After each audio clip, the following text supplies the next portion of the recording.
রাজধানীতে দিন দিন গ্যাস সংকট বেড়েই চলছে।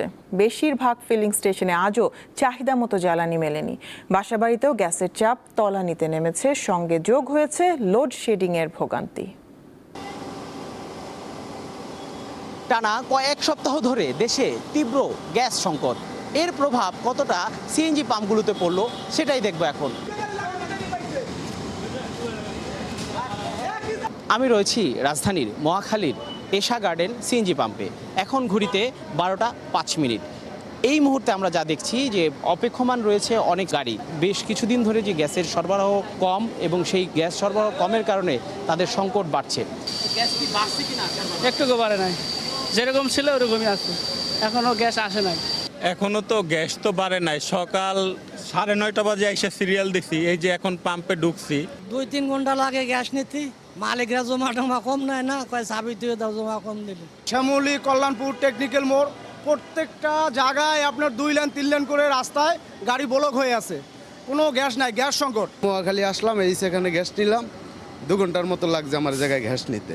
থেমে থেমে অনেকক্ষণ অপেক্ষা করার পর গ্যাস দেওয়া হচ্ছে। এখানে সংকটময় পরিস্থিতি, সেটা এখনও স্বাভাবিক চিত্রে এখানে ফেরেনি। আমি রয়েছি এখন রাজধানীর বনশ্রী এলাকায়। এখানে কয়েক সপ্তাহ ধরে গ্যাসের তীব্র সংকট এবং এখানকার যে বাসাবাড়ি রয়েছে এখানে গ্যাসের সংকটের কারণে অনেকে রান্নাবান্না করতে পারছেন না।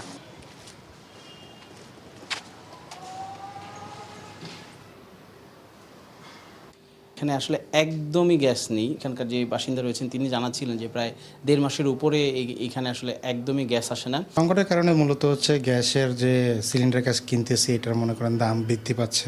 না, গ্যাস বাড়ে নেই, সারাদিনে এরকম গ্যাস। সকাল থেকে আমরা না খেয়ে আসছি, গ্যাস করে কোনো রান্না হয় নাই। এখন ওই যে রান্না বসাইছি 2 ঘন্টা হয়েছে, এখনো তরকারির কিছু হয় নাই। দিনে রাতে কোনো সময় গ্যাস আসে না, এই প্রবলেম চলতেছে পুরো বনশ্রী। রানতে পারি না, এই রাত্রের 12টা 1টার দিকে গ্যাস আসে, এসব ঘুমাইতে পারি না। গ্যাসের সংকটের পাশাপাশি রয়েছে তীব্র লোডশেডিং। বিদ্যুতের সমস্যার প্রতিদিনে 1-2বার যাই। আমরা সারাদিন পরিশ্রম করার পর রাতে যখন বাসায় যাই 1টা-1:30টার দিকে খাওয়া দাওয়া করে একটু ঘুমানোর জন্য প্রস্তুত নিই, তখন বাসায় বিদ্যুৎ থাকে না, ঘুমাইতে পারি না। যে পরিমাণ কারেন্টটা যাচ্ছে এখন গরমের সময় খুবই কষ্ট হচ্ছে। এটা সিএনজি ফিলিং স্টেশন কিংবা বাসাবাড়ি, কোথাও এখনও গ্যাসের সংকট কাটেনি। এর সঙ্গে রয়েছে লোডশেডিংয়ের ভোগান্তি। এই সংকট কবে কাটবে সেই প্রশ্ন এখন নগরবাসীর। জহিরুল মোহসান, দীপ্ত সংবাদ, ঢাকা।